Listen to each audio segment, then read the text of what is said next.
Tara na kuya. Okay, tayo na kuya. Red na. Kuya. Kuya, pwede pakibilisan. Pinalilit, baka malit na ako. May formation kasi kami. Bawal malit. Ng mama, kasi yung daan dito, palubak-lubak dito, baka madisgrasya tayo niyan. Kanina pa ako doon naghihintay eh, tumatawag ako sa'yo, nakadalawang tawag ako, hindi ka sumasagot. Yung pinaghintay ko sa'yo, nakarating na sana tayo eh. Sabi ko na sa bilisan. Kanina pa kasi ako doon talaga, walang sumasagot sa akin, tawag. Okay ka mo, eh ang tagal pa bago ka na naman nakarating.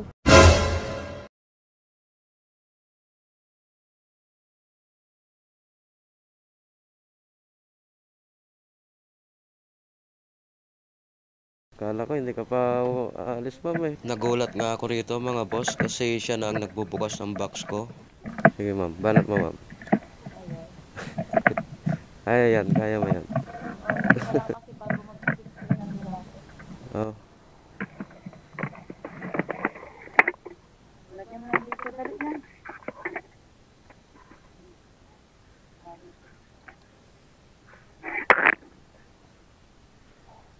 Yung bag mo, ilagay mo na dito.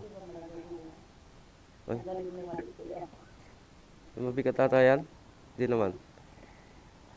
Hindi naman. Oo nga eh, parang nga eh. Malaki pala. Yan na lang.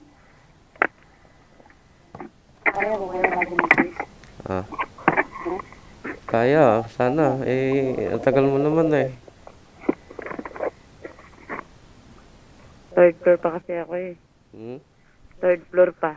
Dapat palagyan mo yan ng ano. Doon tayo duman sa mga walang traffic kuya ha. Elevator. 42 na kuya. Ha? 42 na. Dapat bago mag-size. Mga 58 ganun. Tara na kuya. Ito na nga ang mga kasunod na nangyari mga boss. Inaayos ko pa lang ang aking navigation at ito ang naririnig ko na sa kanya. Kaya nga gumigising ako kahit mga alas 3 bago mag alas 4. Pinalit ako ng gising ngayon. Okay, tayo na kuya. Red na. Kuya. This time nga mga boss, parang gusto niya pa kaming madisgrasya. Paano kung may nagbiting the red light? Eh di sa pool kami. Ito sumunod na nangyari. Kuya, pwede pakibilisan. Ha? Pinalilit, baka malit na ako. May formation kasi kami. Bawal malit. Ng mama, kasi yung daan dito, palubak-lubak dito, baka madisgrasya tayo niyan. Pwede tayo sumimik lang yan pagka... Ilaw dito hindi masyadong maliwanag, no? Kanina pa ako doon eh. Ha? Kanina pa ako doon naghihintay eh. Tumatawag ako sa'yo, nakadalawang tawag ako, hindi ka sumasagot. Ito kasing phone ko, kahit may tumatawag nito, ilagyan ko na nga ng sound, so ayaw. Ewan ko ba nangyari dito sa cellphone ko. Kaya hindi ko na ang ginagawa ko, binavibrate ko. Yung pinaghintay ko sa'yo, nakarating na sana tayo eh. Mahigit pa nga tayo, mga 20 minutes ata tayo. Sabi ko na sa bilisan, tulungan mo na ako sa gamit ko. Muntik ko na nga i-cancel sana eh. Akala ko walang pasahero eh. Rogers talaga. Oo, kakancel ko na sana. Pinipicturean ko na nga yung area eh. Para ma-send ko na sa Joyride eh. Eh, bigla kang dumating naman. Kakancel ko na sana yon. Kakancel ko na sana yon. Eh, bigla ka naman dumating din. Kasi pinipicturean ko na yun eh. In-screenshot mo na? Isisend ko na sana yun sa Joyride. Para makancel. Sensya naman kuya. Ha? Sensya naman. Kanina pa kasi ako doon talaga. Wala sumasagot sa akin, tawag.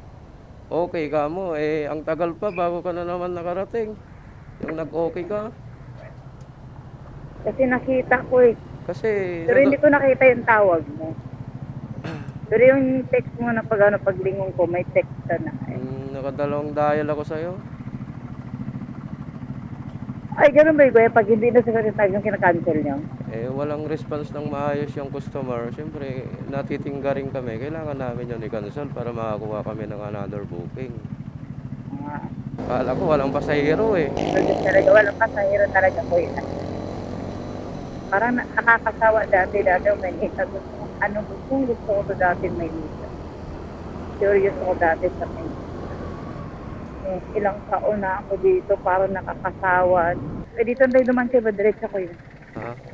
Dito na tayo. Sige, Dito? hayaan mo na, malapit na. Wow. Wala. Ito talaga. Hindi, ginagawa kasi ng driver niya. Minsan pag doon kami dumadaan sa kabila. Minsan si Manong driver, minsan naman ibang driver may alam. This time mga boss, piliin ko na lang kumalma kasi lilipas din naman tong customer na ganito. Sobrang laki ng Maynila at no? Grabe. Yung pinaka-big city talaga. NCR. Kumakalma na rin siya kasi nakikita niyang hindi siya late. Dito lahat ng mga tao. Halos kalahatan ng taga Maynila, pero taga Maynila talaga. Kukunti lang yung mga tao dito. Pagkalma is the key. Kaya dumami dahil iba't ibang lugar dito na. Dito na tayo kuya. Ha? Ito na? Oo. Ito na? Lumagpas na. Lagpas na tayo kuya. Sandali lang. Okay na, lakarin ko lang konti lang. Kuya o kuya. 66 Kuya na. ako ng helmet. Oh. 66 na. Tama talaga kuya. Very good talaga. Kanina ba ako namamarya eh? Wala na, naubos na barya ko talaga. Sige, sige.